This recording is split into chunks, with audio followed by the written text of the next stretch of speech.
Diriwayatkan oleh Imam Ahmad Hanbal dalam musnadnya bahwa ada seorang laki-laki yang bernama Nuaiman.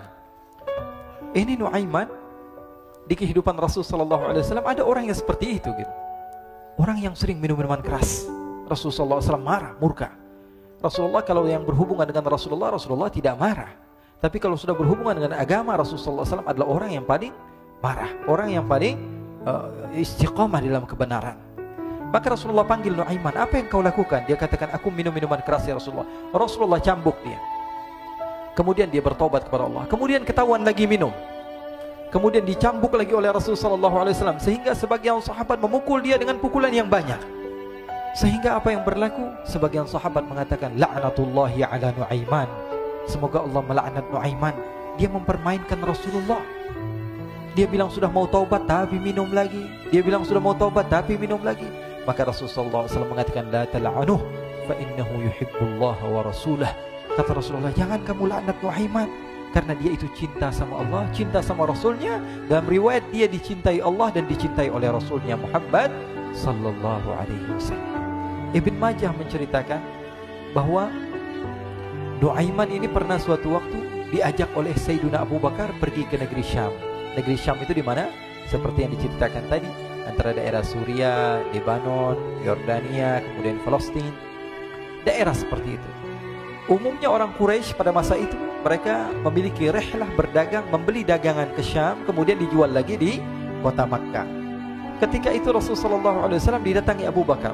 Sayyidina Abu Bakar mengatakan kepada Rasulullah, ya Rasulullah, saya mau izin ya Rasulullah. Mau apa? Saya mau ajak dua sahabat kamu ini ikut berdagang ya Rasulullah. Siapa kata Rasul? Nuaiman. Kata Rasulullah SAW, Nuaiman kamu mau ajak? Mau ngapain? Biar seru-seruan aja ya Rasulullah. Kata Rasulullah, ya sudah, saya izinkan kamu bawa Nuaiman. Ketika itu Sayyidina Abu Bakar membawa Nuaiman sama satu sahabat namanya Suwaibid ibn Harmalah. Siapa namanya? Suwaibid ibn Harmalah. Ini sahabat Rasulullah SAW yang memiliki sifat yang berbeda-beda. Kalau Nuaiman ini aneh. Pernah Rasulullah SAW dibawain makanan banyak, dikasih Rasulullah, dikasih sahabat semua. Semuanya sudah makan, tiba-tiba si Nuaiman ini, sahabat Nabi Nuaiman mengatakan kepada Rasulullah, ya Rasulullah, ini yang penjualnya, tolong kau yang bayar ya Rasulullah. Makanan udah habis. Makanan udah habis. Rasulullah SAW bingung, saya yang bayar. Akhirnya Rasulullah katakan kepada sahabat, ayo keluarkan uang, kita patungan, kita bayar. Rasulullah aja dimainin, apalagi kita orang. Sallu ala Nabi Muhammad. Nuaiman diajak Sayyidina Abu Bakar. Kata Rasulullah SAW, benar kamu mau ajak Nuaiman? Iya ya Rasulullah. Diajaklah akhirnya. Diceritakan dalam riwayat Ibn Majah, diceritakan juga di dalam Siyar A'lam Nubala, diceritakan juga di dalam musnadnya Imam Ahmad bin Hanbal, dalam riwayat Imam Ahmad bin Hanbal. Maka diceritakan Nuaiman diajak oleh Sayyidina Abu Bakar. Sesampainya di negeri Syam, semua dibagi tugas. Fulan bin Fulan kerjaannya ini, Fulan bin Fulan kerjaannya ini, semua memiliki kerjaan. Nuaiman tanya, wahai Abu Bakar, kerjaannya saya apa wahai Abu Bakar? Kata Sayyidina Abu Bakar, kamu mau ngapain terserah kamu wahai Nuaiman. Yang penting kamu ikut saya kan. Kemudian satu di antara mereka namanya Suwaibid ibn Harmalah ditanya oleh Sayyidina Abu Bakar, wahai Suwaibid, kamu mau kerjaan apa? Kata Suwaibid, terserah kamu wahai Abu Bakar. Kata Sayyidina Abu Bakar, kamu menjaga makanan, karena saya tahu kamu ini adalah orang yang senantiasa menjaga amanah. Suwaibid ini kalau disuruh maju dia maju, disuruh mundur dia mundur, disuruh ke kanan dia ke kanan, disuruh ke kiri dia ke kiri. Orang yang ikut aja. Kalau Nuaiman beda, disuruh maju dia ke belakang, kasih sen kanan ke kiri belok. Nuaiman itu orang yang berbeda. Maka Suwaibid mendapatkan tugas, semua mendapatkan tugas kecuali Nuaiman. Sehingga ikhwani, apa yang berlaku, apa yang terjadi? Sayyidina Abu Bakar pergi sibuk dengan kesibukannya, sehingga datanglah waktu siang. Nuaiman sudah lapar. Nuaiman cari makanan. Dia nggak punya uang, diajak Sayyidina Abu Bakar tapi tidak diberikan uang. Sehingga dia cari-cari makanan. Dia tahu Suwaibid yang jaga makanan, dikatakan, wahai Suwaibid, saya mau makan, berikan kepada saya satu roti saja. Yang terpenting apa? Saya makan sekarang, saya sudah lapar. Kata Suwaibid, ya Allah Nuaiman, kita tunggu Abu Bakar saja sehingga dia datang, karena ini amanat. Amanat dari Abu Bakar, saya tidak boleh berikan kepada siapapun kecuali atas izin Abu Bakar. Kata Nuaiman, kasih saya makanan, kalau tidak saya bikin masalah sama kamu. Merah wajahnya Suwaibid, karena dia tahu, jangankan saya, Rasulullah aja dimainin. Bingung, apa yang harus saya lakukan? Akhirnya Nuaiman bilang, gampangannya aja, kata Nuaiman, kamu kasih saya makanan, atau kalau tidak saya bikin masalah sama kamu. Bingung Suhaib pikir panjang. Setelah itu dia katakan, ya sudah Nuaiman, saya tetap mau jaga amanah Abu Bakar, karena saya takut ini adalah perintahnya Allah, perintahnya Rasulullah SAW, dan perintah daripada Abu Bakar sahabatnya Nabi. Kata Nuaiman, kalau memang begitu kamu maunya, ya sudah, berarti kamu ngajakin berantem sama saya. Nuaiman pergi ke pasar. Dia cari-cari tempat penjualan hamba sahaya. Dia lihat-lihat beberapa hamba sahaya. Ini berapa harganya? Ini katanya 10 qalanis. Ini berapa? Ini harganya, hitungan orang zaman dahulu. Kita sih hitung seperti dirham, berapa ratus dirham gitu. 200 dirham. Yang ini berapa? 300 dirham. Yang ini berapa harga hamba sahaya? 300 dirham. Harganya antara 300, 200 sampai 100. Kemudian Nuaiman mengatakan kepada penjual hamba sahaya tersebut, saya punya juga hamba sahaya, tapi saya jual cuma 20 dirham saja, murah. Apa benar ada hamba saya harganya segitu? Iya, karena dia punya aib, ada kekurangan. Apa? Nanti kalau kalian tangkap, dia bakalan teriak, saya ini bukan hamba sahaya tapi orang merdeka. Akhirnya semua orang berkumpul mau beli. Ini Nuaiman sama Nuaiman diajak ke Suhaib bin Harmalah tadi. Kata Nuaiman, itu ada orang yang berdiri sedang menjaga makanan, itu hamba sahaya saya, tangkap saja. Oh baik. Diberikan uang 20 dirham, dimasukkan oleh Nuaiman ke kantongnya, kemudian Suhaib ditangkap. Ketika ditangkap, Suhaib teriak, saya bukan hamba saya orang merdeka. Maka orang-orang tersebut mengatakan, saya sudah tahu kekurangan kamu. Ini memang kekurangan kamu, memang kamu, tapi saya tidak perlu dengan bacot kamu, yang penting kerjanya kamu gitu. Ya kan hamba saya untuk apa? Untuk kerja, mau dia ngomong apa, mau ngomel terserah, yang penting dia mau kerja. Akhirnya ditangkaplah Suhaib dan dijual di pasar. Nuaiman punya uang banyak ini. Dia beli makanan, dia beli minuman, dia beli hadiah buat Rasulullah. Dia beli macam-macam di negeri Syam ini. Waktu itu adalah superpower, adidaya Romawi. Pada masa itu semua barang mahal, tapi Nuaiman banyak uangnya. Dia belanja ini, belanja itu, sehingga Sayyidina Abu Bakar pun pulang. Ketika Sayyidina Abu Bakar pulang, Sayyidina Abu Bakar cari, mana ini Suhaib? Kita semua sudah lapar. Kata Nuaiman dengan mudahnya dia mengatakan, sudah saya jual wahai Abu Bakar. Maka Sayyidina Abu Bakar bertanya, apa yang kau lakukan wahai Nuaiman? Diceritakan oleh Nuaiman dengan jujur. Nuaiman ini orangnya apa adanya, tapi nyusahin. Saya jual. Akhirnya dibawa oleh Nuaiman, Sayyidina Abu Bakar pergi ke mana? Ke pasar. Lalu dibeli lagi oleh Sayyidina Abu Bakar As-Siddiq Suhaib, yang tadinya orang merdeka menjadi hamba sahaya sebentar, kemudian dibeli lagi oleh Sayyidina Abu Bakar. Pulang ke Madinah, kisah ini diceritakan di hadapan Rasulullah SAW. Maka perawi mengatakan, fadhahikan nabiyyu hatta badat nawajiduhu. Ketika diceritakan kisah Nuaiman tersebut dengan Suhaib, Rasulullah tertawa sejadi-jadinya, sehingga gigi geraham Rasulullah SAW nampak di wajah mata para sahabat. Sehingga perawi lain mengatakan, 1 tahun berlalu Rasulullah, setiap ada tamu yang datang pada Rasulullah akan ceritakan kisah Nuaiman menjual Suhaib tersebut. Jadi ada ikhwani, jangan kalian kira Rasulullah SAW itu hidup di satu masa sahabat-sahabatnya itu seperti ustadz-ustadz yang khusyuk, yang kayak Habib bin Anis ini banyak. Bahkan ikhwani, mungkin di akhir karena masanya sudah habis, pernah suatu waktu Rasulullah SAW didatangi asyraf, delegasi dari beberapa negara yang ingin mengenal apa itu agama Islam.